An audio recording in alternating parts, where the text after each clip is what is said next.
it's not about being right and someone else is wrong. It's about finding the shared truth. Finding the thing that we can all agree upon. And even if we can't all agree upon it, we can at least agree to disagree. That is something that I think has been lost or forgotten about in this new age of social media. Welcome to Purple Elephant Radio, where we discuss the mindsets, philosophies, and strategies needed to make art and tell stories that make a dent in this era of abundance. This is a show for the unbound creative, the undefinable artists, and the unidentified philosophers. I'm your host, Sean Green.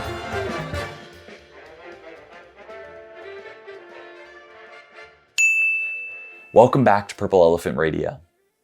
Today's episode, I know, has been sort of a couple weeks in the making. I know it's been a little bit longer of a gap from what I normally post, but this episode I've been holding out because I really wanted to make sure I had this idea grounded in some good reason.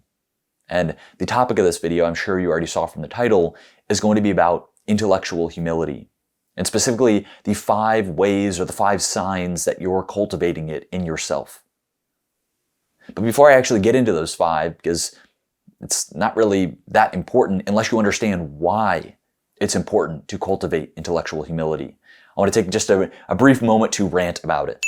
So over the past 5 or 6 years, maybe even a little bit longer, I've noticed a shift in the way people are using social media. And it's sort of a twofold shift.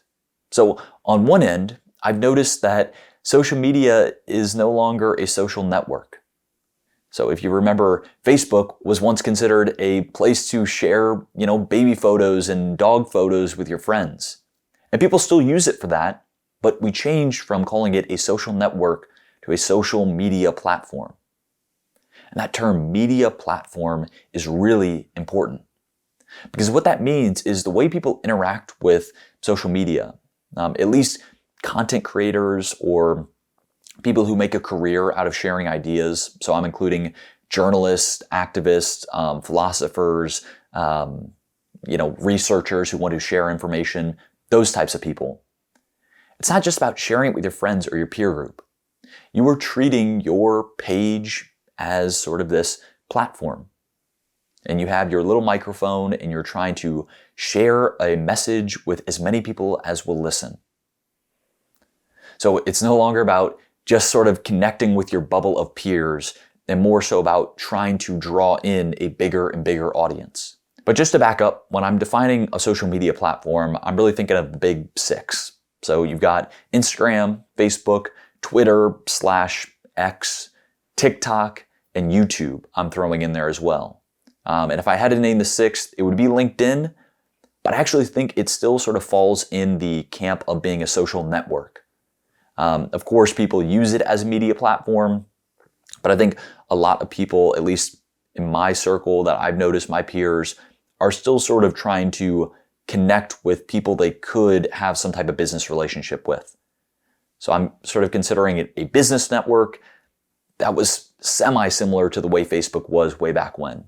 But regardless of that, the shift did occur from being a network connecting with people you know to being a media platform, where now these people, including myself, are sharing a message with anyone who will listen. And the goal is to gain followers, to gain likes, to gain views. It's become gamified in a sense. But what about that other change? I mentioned there were 2 shifts that I noticed. Well, the second one relates to the first.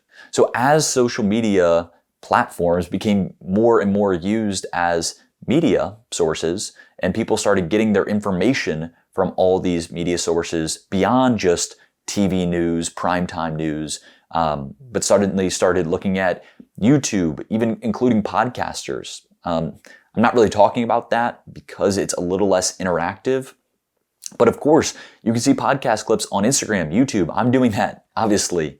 But what happened is that the consumer of this information, who suddenly started turning to social media more and more for current events, is that because those platforms were at least relatively decentralized, and I'm hoping I'm not throwing in too many big words, but all I mean is that it's much easier to comment than it was to, say, call in the local news and say, hey, I thought that story was really great.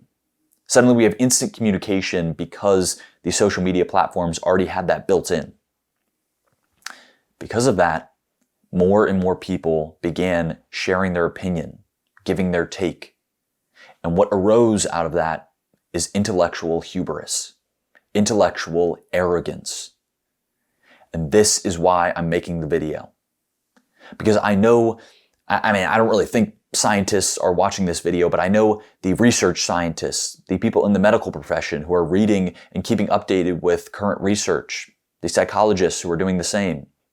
I'm not talking about those people.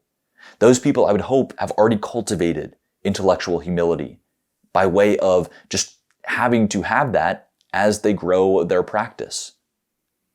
But I'm talking about the people who are once removed from any practical value of the information that they're consuming. What I'm saying is that the layperson, the person who suddenly feels comfortable because they have 1,000 followers, 5,000 followers, saying, I think that this thing is good to do for your health. I think this thing is bad to do for your health.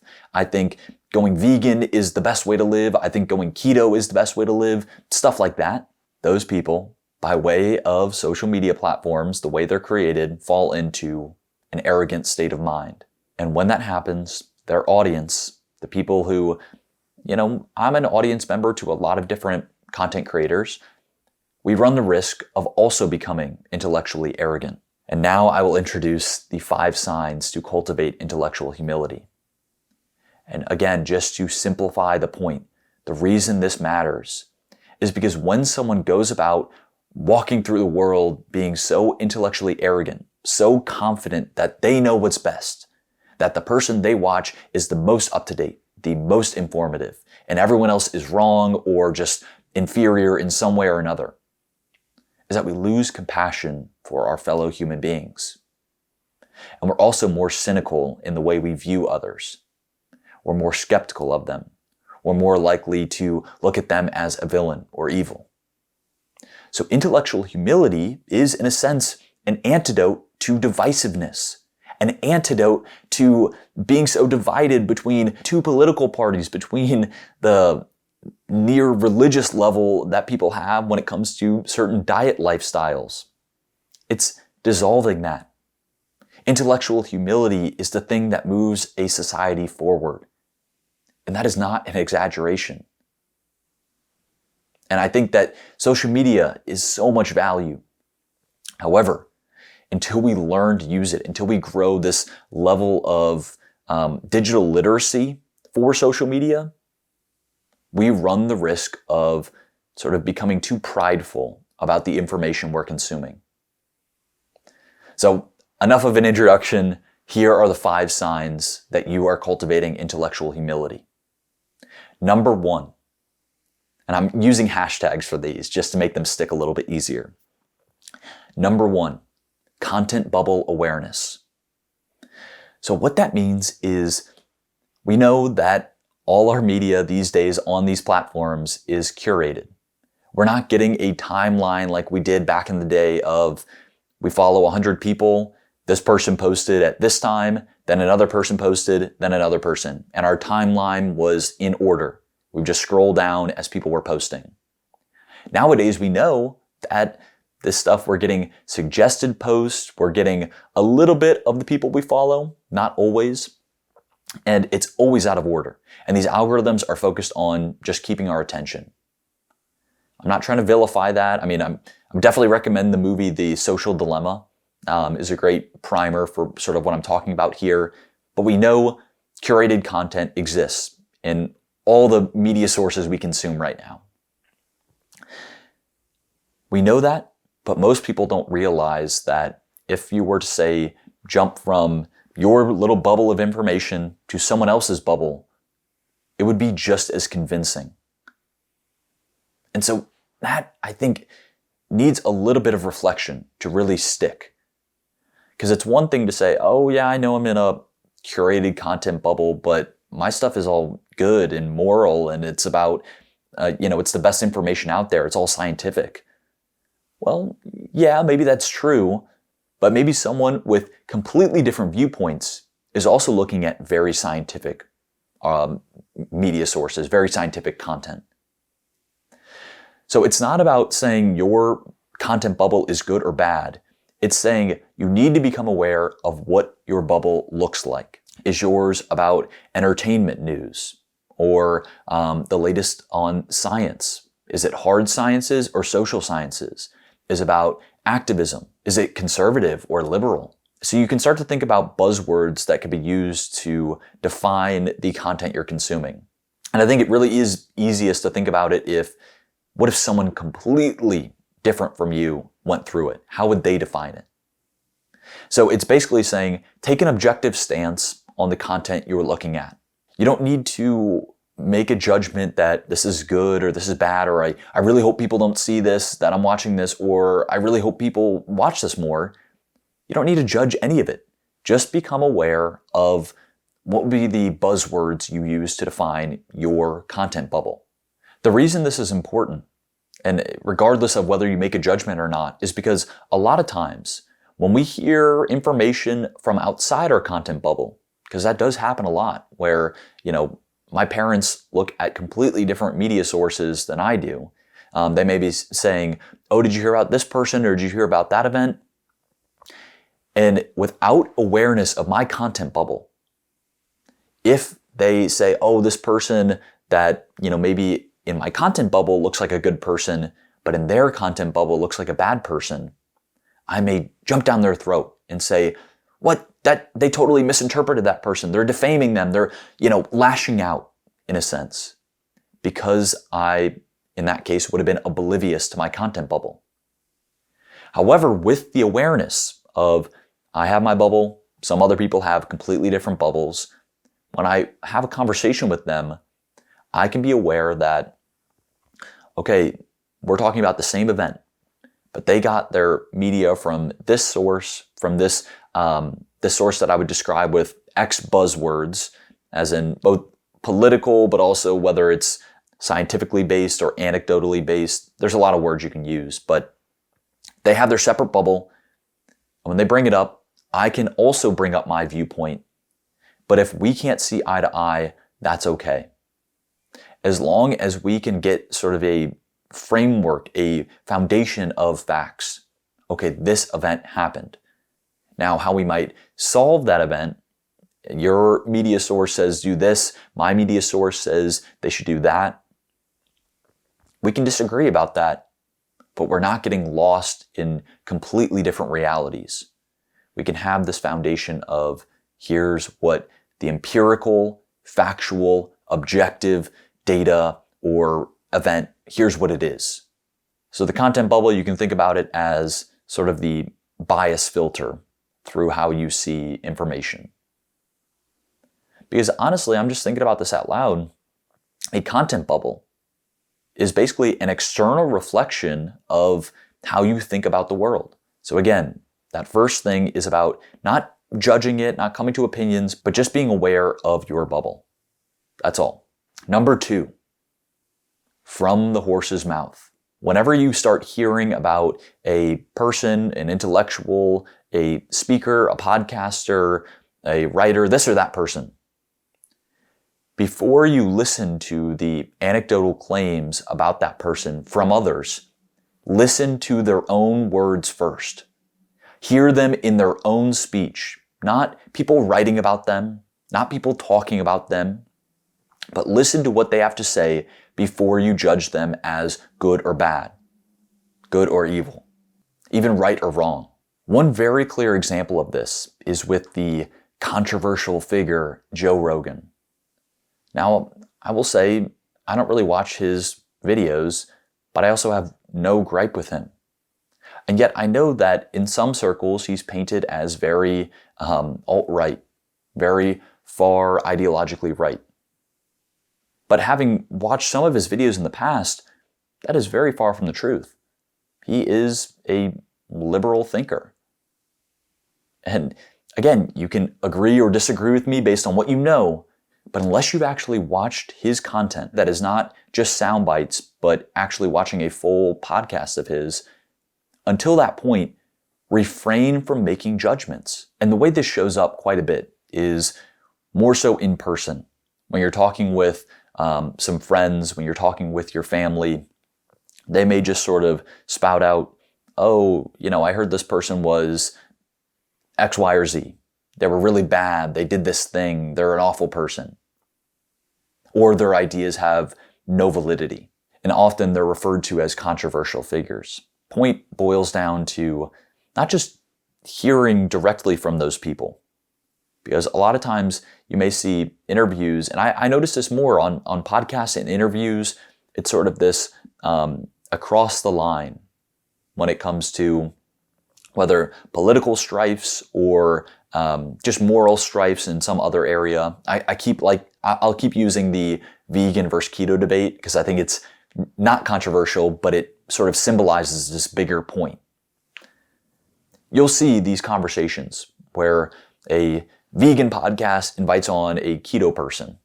Again, this is symbolic. And what'll happen is the whole video, they will be pretty civil to each other. But then on YouTube or Instagram, the sound bites taken from that will be the most controversial moments. And that happens all the time. And TikTok too, I'm just not on TikTok. But that happens all the time. Where if you were to watch a full interview of a conversation, suddenly that 60-second soundbite that was very obviously taken out of context doesn't hold so much weight. You can watch the full interview, watch all the clickbaity sound bites, by the end come to your conclusions. So to reiterate for this number 2, from the horse's mouth means listen to the actual person you previously would have made a quick judgment on, listen to their words, and listen to the whole of their words. Don't just rely on sound bites for what you know about a person. And at least if that is the case, if you do happen to do that, at least be aware of it. I mean, don't claim you know a person as the worst person in the world when you've only gotten information about them from anecdotal stories, third-party sources, and 60-second sound bites. That's all I'm saying. Be aware. Number 3. And number 3 relates specifically to in-person conversation and really just debating with another person. Reason trumps assertion. So to break that down, reasoning, having a good argument, thinking critically, matters more than asserting a fact. And asserting basically means, I'm saying this is true and I don't need to support it with evidence because it's so obvious. Reason trumps assertion.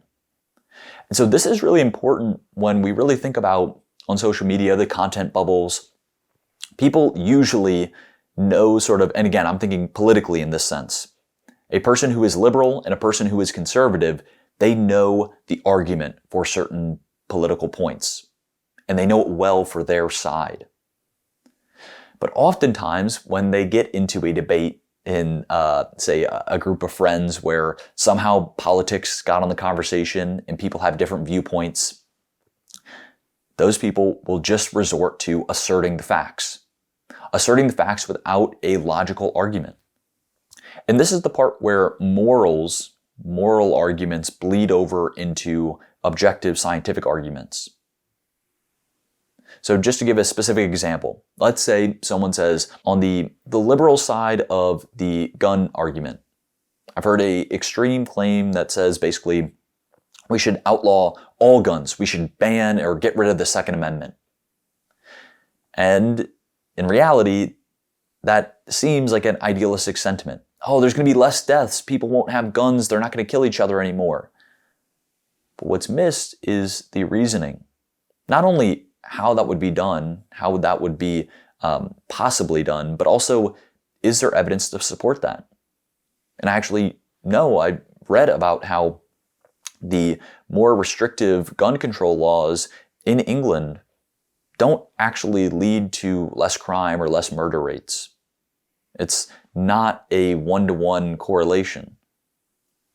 So we can't just simplistically say, okay, guns kill people, therefore guns are bad, therefore we should outlaw guns. That is asserting the argument. Reasoning says, okay, we might say change the age you can register for a gun to this age. We may say, you get the point. You can be more nuanced when you use reasoning. And really, I think this idea shows up when it comes to something like Twitter, or if it's called X now, I'm not on it, but you'll see a lot of times where someone's going to throw their opinion into something, or write something like, I think the Second Amendment should be banned, and get plenty of retweets, plenty of likes, plenty of people who are angry and saying the Second Amendment should be always upheld and we should get rid of all gun control laws. Basically the two sides of an argument resort to only assertion, and there's no nuanced reasoning to find a middle ground. It happens when you're limited by characters. And most people don't have the time and energy to look at the nuanced argument for every topic that they come across. So my very simple piece of advice in those cases where you're constantly feeling outraged or angry because you're seeing someone assert something that you know to be false is let it be.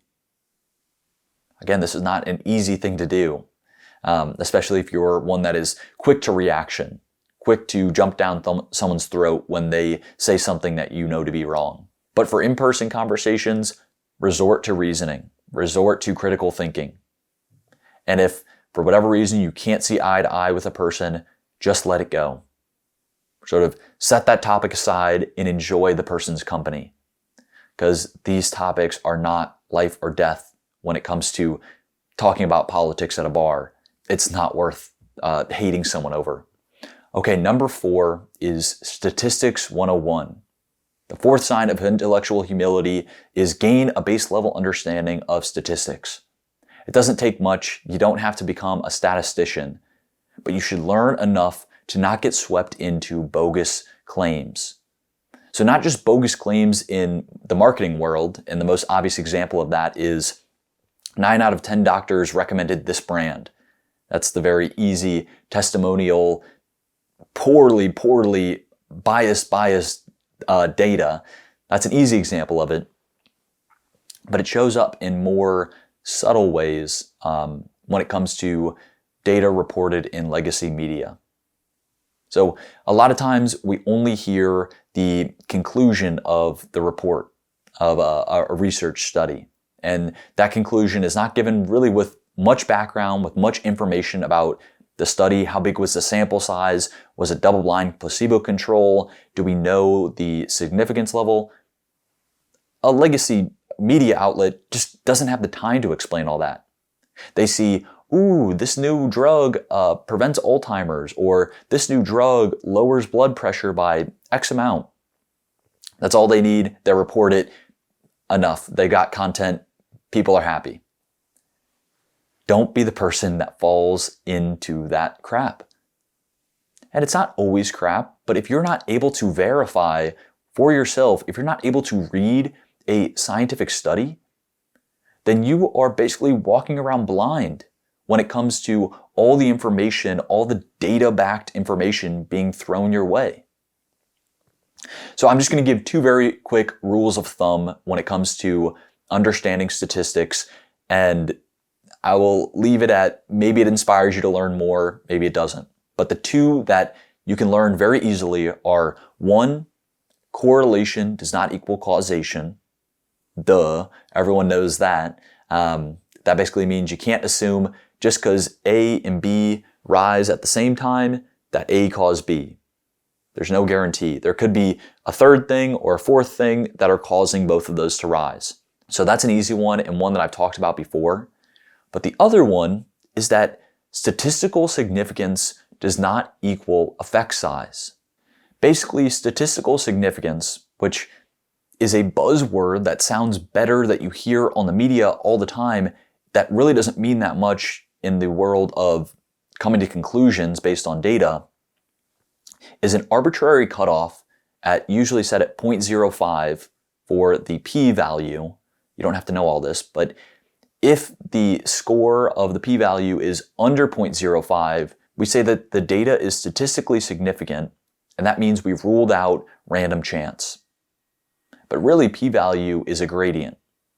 And if the p-value is like 0.08, that basically means there's about an 80% chance that the connection we saw between the two variables is actually happening randomly. So it's pretty likely that it was totally random and there's not an actual connection. But if it's under 0.05, let's say it's 0.03, there's only a 3% chance that the data was totally random. So if you were to repeat the study 100 times, hypothetically, only 3% of the time you would get a false positive.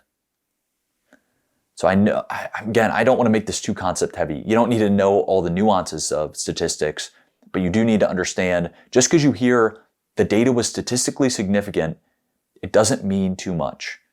Effect size, on the other hand, is important. So if statistical significance refers to, is the data, did it happen by random chance, the connection between the two variables, or was it actually connected? Effect size says, okay, yeah, let's say the data is connected. How much of an effect was there? Let me give a very simple example. If you look at, and this is totally hypothetical, if you look at something like a hair growth product, and let's say they do a study of 3,000 people, and over 60 days, they found that hair growth was statistically significant when they used the product. Now, there are plenty of ways that that company could have manipulated the data, but let's assume they were honest. And let's assume it actually is statistically significant. And it's great. They can say statistically significant. It's a great buzzword. But what if that statistically significant result, the effect size, was 1 millimeter? That's right. You can say something is statistically significant and it can do almost nothing. That is the danger of just hearing statistical significance and thinking it's true, it's perfect.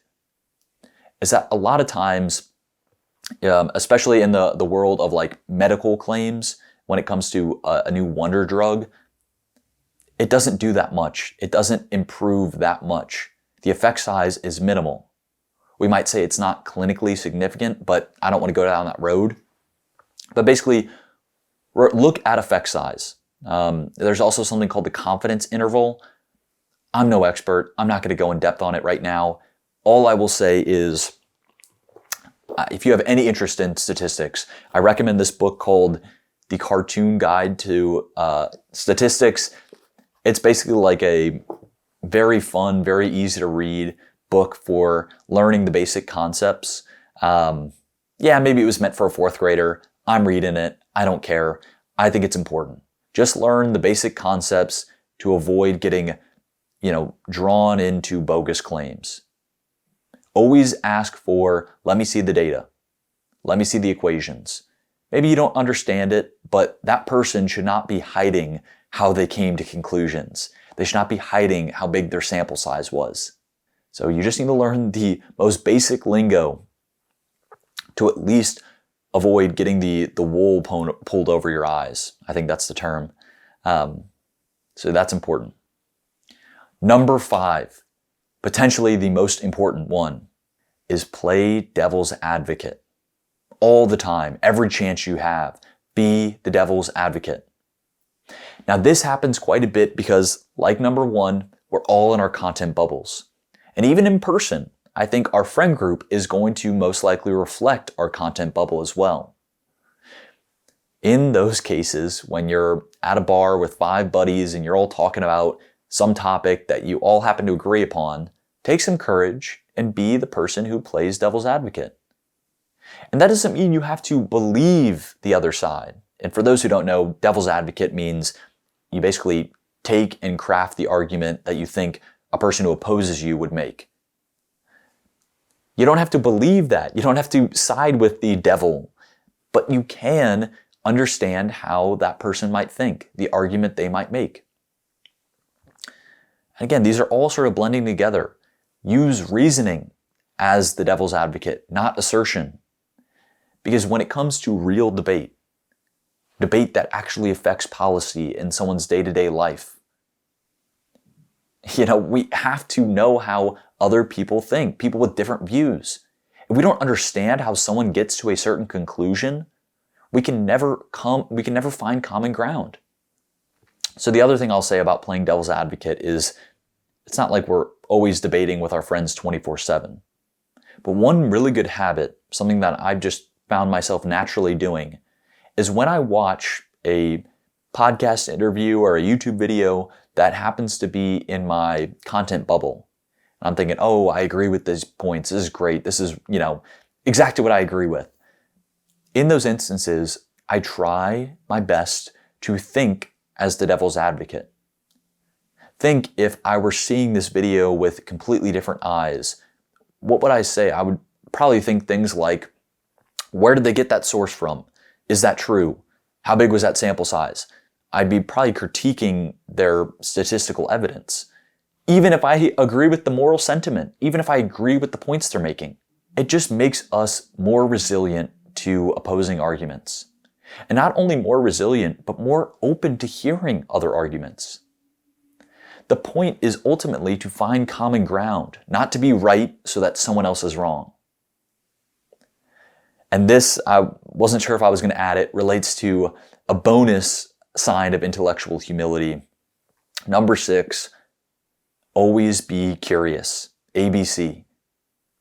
And what that means is, again, what I just said, it's not about being right and someone else is wrong. It's about finding the shared truth. Finding the thing that we can all agree upon. And even if we can't all agree upon it, we can at least agree to disagree. That is something that I think has been lost or forgotten about in this new age of social media. So whether you agree with everything I said or whether you don't, let's just agree to disagree. Let's agree to be curious and always be learning and always taking in information that is potentially outside of our content bubble.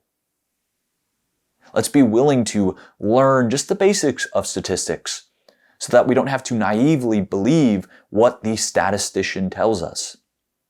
Enough to ask some critical questions, to use critical thinking, proper reasoning, and not just rely on easy character arguments.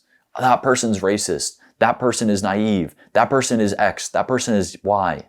Let's support our arguments with reasoning, with statistics, with good and open dialogue. And only then will everyone who has become this pseudo-intellectual on social media, we can all develop this sense of humility. And I think it will make the sea of information a little bit less scary because we're all striving for the same thing, which is just a better, more open, more dialogue-friendly humanity. Thank you for watching. If you like this episode, it would mean a hell of a lot if you rated it on Spotify, on iTunes, left a nice review. Thank you.